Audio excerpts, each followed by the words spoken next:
This is a broom tree. Solitary shrubs like this grew all over the desert in biblical times.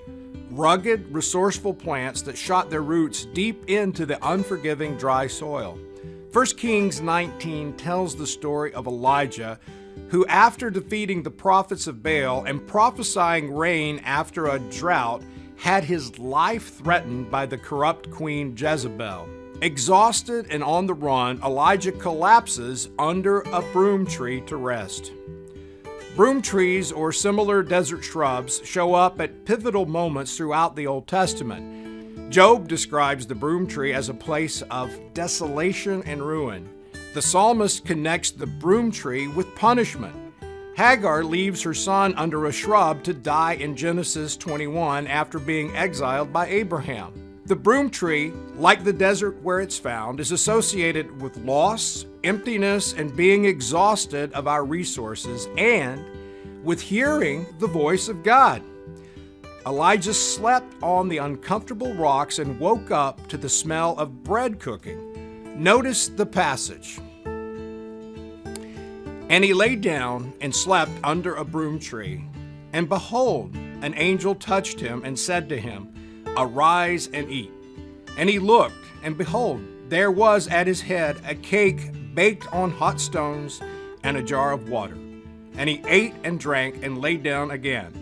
And the angel of the Lord came again, a second time, and touched him and said, Arise and eat, for the journey is too great for you.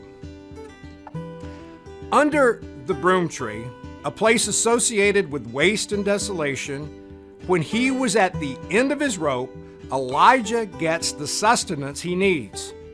How often has God met you at the end of your rope? How often has God met us in the shade of the broom tree?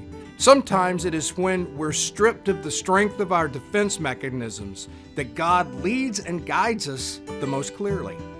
It was when Elijah had virtually given up that God spoke to him with a still, small voice. He often speaks to us in a similar fashion. We expect the booming voice, but he often comes with that still, small voice that often sounds like the voice of a spouse, a friend, or confidant. Are you in the desert today? Are you taking shade wherever you can, even under a scrubby, rough broom tree, because that's all that's there? Look for the messengers of God who bring you sustenance in this time. God fed Elijah with ravens and angels. Who are your angels and ravens today? Maybe that old friend who calls you out of nowhere. Maybe kids or grandkids who bring their own oblivious joy. Maybe a verse from Scripture that reminds you of God's love and plan. God is sending you sustenance.